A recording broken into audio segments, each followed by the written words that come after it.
er 50 års fødselsdag eller veninden skal giftes, er det ikke længere nok at skrive en sang eller holde en tale. Den helt store trend er at bestille teatertjenere. Den eneste gruppe her i området har forrygende travlt og kan om et par dage fejre etårs jubilæum med deres noget anderledes og vældig populære show. Velkommen Peter Hansen og Magnus Vilstrup. Allerførst, hvad er det, I tager ud og laver, når folk bestiller jer til at komme til deres fest? Vores fornemmeste opgave, når vi kommer ud til de her fester her, det er faktisk at agere en del af det normale serveringspersonale. Og så langsomt, sådan som aftenen skrider frem, så bliver det mere og mere underholdende, det man laver. Og så finder de faktisk ud af, at det er del af et helt show.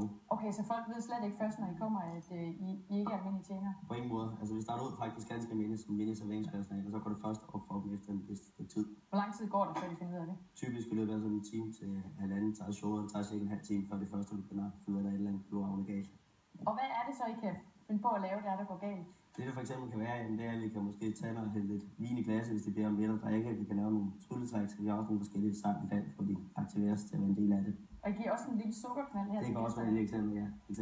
Peter, hvordan begyndte alt det her? Jamen det startede for godt 2 år siden, hvor mig og Magnus vi kom til at arbejde sammen som rejseleder i Tyrkiet. Og her igennem der lavede vi jo forskellige former for underholdning for turisterne, som kom ned. Og der snakkede vi så om efterfølgende, at det kunne være meget sjovt, hvis man nu kunne overføre det her til at, når man kom hjem, til at skulle til privatfester, firmaarrangementer osv. Så det gik I så i gang med.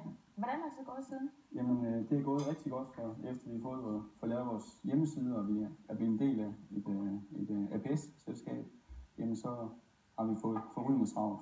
Hvor travlt har I? Jamen det er faktisk hver eneste weekend, og det er over hele landet. Hvorfor er det her blevet så populært? Det er blevet populært, fordi folk er trætte af alle de her mini-traditionelle ting som sange og taler og lignende. Så vi vil gerne have noget anderledes. Det skal være sjovt og spændende, og derfor så er det sket, fordi meget af det bliver improviseret i løbet af sådan en show, og det gør det meget anderledes og meget skægt. Det er godt. Kom væk, kom.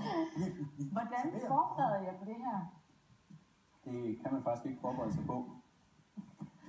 I starten, der troede jeg også, at det var sådan noget med, at man virkelig skulle forberede sig, før man kom ud til festen, men meget af det, som vi så har forberedt, jamen det viser faktisk, at det lykkedes overhovedet ikke, da vi så endelig kom ud. Så det er rent impulsivt, når I tager ud og... Det er meget impulsivt, altså. Vi finder hurtigt ud af, om folk spiller med på det, eller de ikke sådan gik op, at man holder lidt afstand.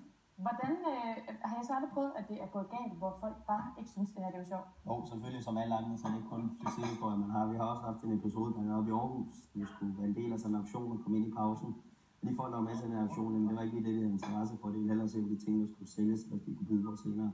Så hvad gjorde de? Grinede det slet ikke, eller? De grinede faktisk ikke. De koncentrerede sig mere om det, end vi var på. Så efter et kort stykke tid, så læste vi derfra. Så I var nødt til at gå før tid, ikke? Ja, det var ikke helt del af planen, vi skulle gå så tidligt. Men sådan endte det i hvert fald. Hvad kan I gøre for at sikre jer? Altså nu forbereder jeg ikke, men hvad kan I så gøre for at sikre jer, at det ikke sådan kammer over? Eller en af de ting, som det går to skår væk på, det med andet, det her med at have situationsfornemmelse hele tiden, at det ikke kommer til at blive for meget for folk. Til folk et andet gerne i den første del af tiden, det vil sige starten her, hvor vi får lov til at vurdere, hvor vi er som almindelig personale, og så lærer man hurtigt, hvem kan tage lidt gas, hvem kan ikke, og så på den måde, så bygger man op efter det.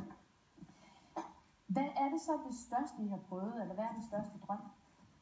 Jamen, den største drøm, det er selvfølgelig med, at man kommer ud til de lidt større virksomheder. Det er blandt andet også derfor, vi har fået en assistance i form af nogle flere tjenere, som kan tage med ud. Og det er I vældig glade for, de to, I har fået med der. Det er vi vældig glade for.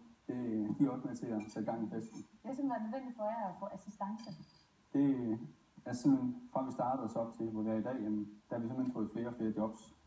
Og det er så også derfor, vi har været nødt til at få. Jeg ved, I også bliver kaldt til Sjælland mange gange. Hvorfor synes I, at det er det sådan jysk humor, der er sjovt derovre? Jamen det er måske jysk humor, og så selvfølgelig måske også, at vi er lidt billigere end måske nogle af dem, der gør det på Sjælland. Og hvad er drømmen så også? Er det at kunne leve af det i længden? Eller? Så det er den største drøm, vi har, som vi faktisk har haft som et mål fra starten. Det er selvfølgelig det her med at kunne beskæftige sig med det på fuld tid. I hvert fald det ene af os, og forhåbentlig også hos begge to. Så det er helt klart målet i fremtiden. Men lige nu går det ret godt.